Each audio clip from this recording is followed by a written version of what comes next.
Donc aujourd'hui on va voir un nouveau petit exercice. Donc c'est de nouveau un exercice vraiment très basique, important pour tous les chevaux. Il faut que dès le premier jour de débourrage, on commence à faire cet exercice. Donc c'est ce qu'on appelle un arrêt d'urgence.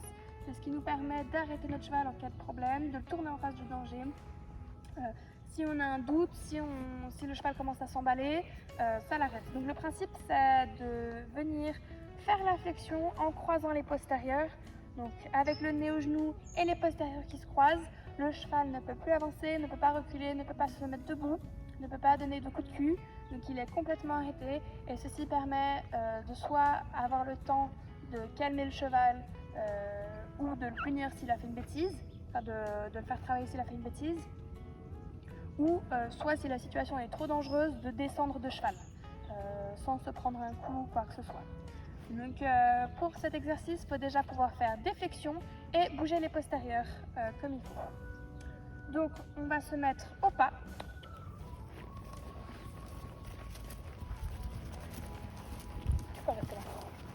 Et du coup, depuis le pas, on va commencer à demander notre flexion.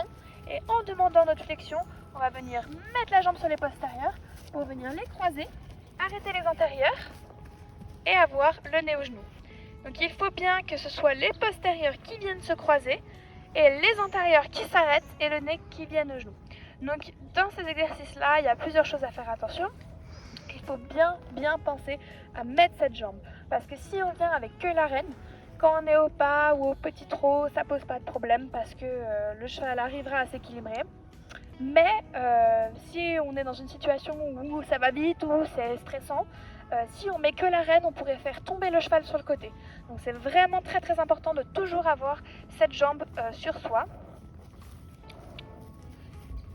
Hop, donc là, je viens mettre ma jambe avant même de prendre ma reine. Et là, je bloque les antérieurs, je lui demande de bouger les postérieurs et je lui demande le nez au genou. Donc pour cet exercice-là, comme tous les autres, c'est important de ne pas relâcher la jambe quand elle s'arrête. C'est à moi de relâcher la jambe quand moi j'ai décidé qu'elle a assez tourné, que les antérieurs sont arrêtés, que les postérieurs pivotent autour. Et ensuite, à ce moment-là, je relâche la jambe et je garde la flexion jusqu'à ce qu'elle est légère dans la bouche. Si moi je relâche la jambe alors qu'elle est arrêtée, ça lui apprend que, comme toutes les autres vidéos, que c'est à elle de décider quand l'exercice est fini. Et c'est pas ce qu'on veut. Donc on continue de mettre cette jambe jusqu'à ce que nous, on décide que c'est bon et on relâche la jambe. Et ensuite, on garde la flexion jusqu'à ce qu'elle soit légère. Donc on va faire pareil de l'autre côté. Là. Donc on va se mettre au pas. Donc dans cet exercice-là, c'est important de bien avoir son poids du corps vers l'extérieur. Pas trop non plus, mais assez pour l'aider à s'équilibrer. Si on a le poids du corps vers l'intérieur, ça va être difficile pour lui de tourner de ce côté-là. Donc là, je viens mettre ma jambe sur les postérieurs. En même temps, je viens prendre ma reine courte. Là, ça bloque les antérieurs. Je bouge les postérieurs. Et le nez au genou. Et là, j'ai un cheval. S'il veut continuer à avancer, tout ce qu'il peut faire, c'est ça. Donc il ne peut rien faire.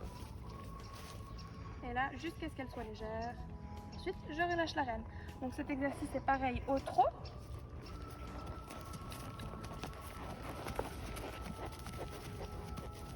Là, je viens mettre ma jambe, je pose les postérieurs et le nez au genou. Et il est aussi pareil au galop. Mais il faut bien vérifier, allez, de pouvoir le faire sur l'allure inférieure avant de le faire sur l'allure encore d'après. Parce que si on n'arrive pas à le faire déjà depuis le pas, ça va être difficile de le faire depuis le trot et encore plus depuis le galop. Et puis, si on le fait depuis le galop, une autre chose qui est aussi très importante à savoir, c'est qu'il faut le faire sur le pied où il tourne, enfin sur le pied où il est. Si on est sur le mauvais pied, ça peut aussi avoir une conséquence du cheval qui tombe. Donc on veut vraiment pas ça. Donc on veut un cheval qui soit léger, qui soit réactif à la jambe et à la reine. Nous, on veut vraiment essayer de garder notre poids du corps vers l'extérieur, vers l'arrière pour l'aider à s'équilibrer. On va vraiment attendre qu'il ait le nez au genou et qu'il soit léger dans cette situation-là. S'il y a quelque chose qui lui fait peur, on va faire ça en face et lui montrer.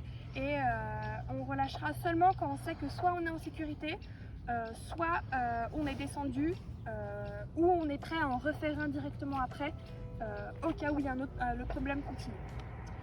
Donc voilà, après d'autres petits détails, il faut bien quand on fait l'arrêt d'urgence comme pour l'affection, bien venir en mouvement de porte, pas venir directement vers soi, mouvement de porte, parce que si on vient vers soi, le cheval il va pas réussir à bien tourner, il va plutôt se retrouver à s'acculer et à reculer.